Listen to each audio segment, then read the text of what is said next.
Super quick video today. I wanted to jump over to the drum cage and show you my favorite snare drum and why. All right, so for me, this is like the ultimate drum for using in a worship service.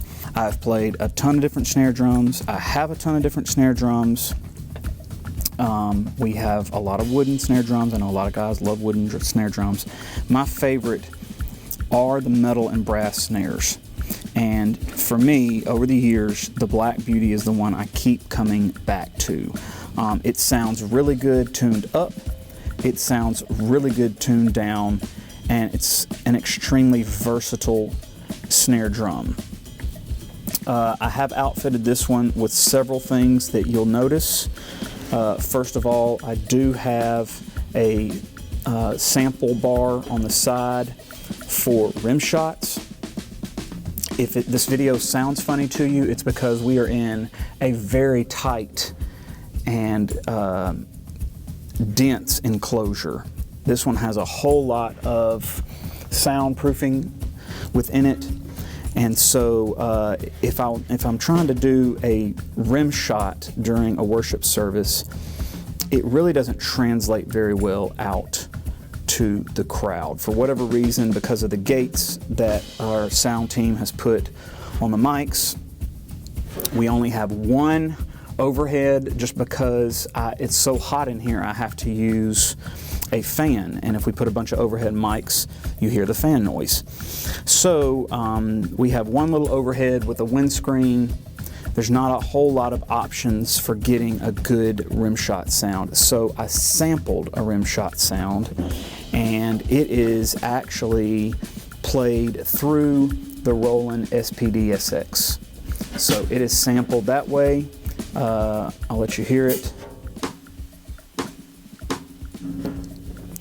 And that is how that's the only way I'm really able to get a nice clean rim shot sound in the crowd, is using that. The other thing you'll notice about this snare drum that I've outfitted it with is a trigger.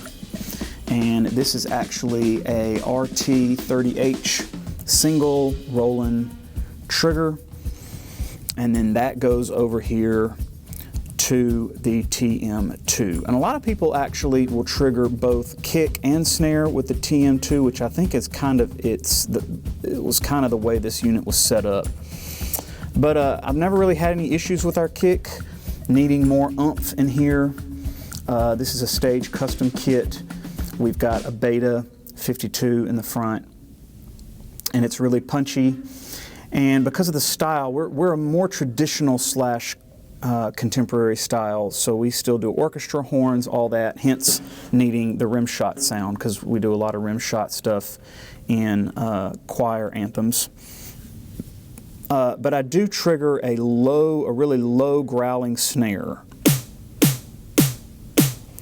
And that's just a sound that was actually on here called house. I probably need to sit down and actually put my own sample in here. You can certainly do that. But through the years, just having this really low, dirty sounding snare layered in with the Black Beauty has always complemented it well, especially on our broadcast.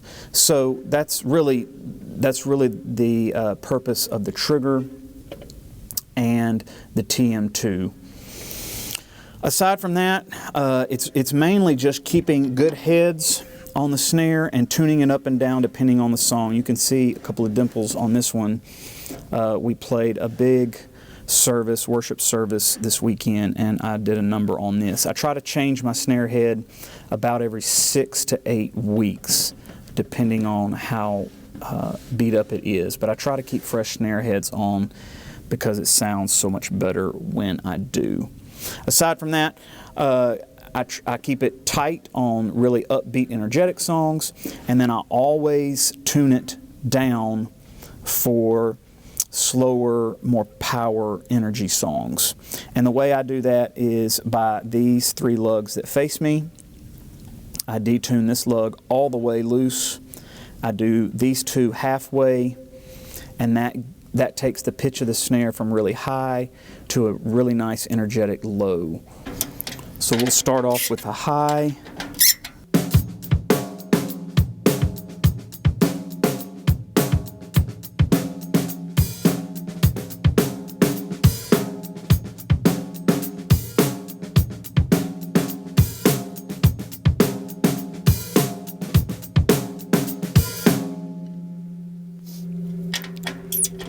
And then changing songs, it just takes me just a quick second.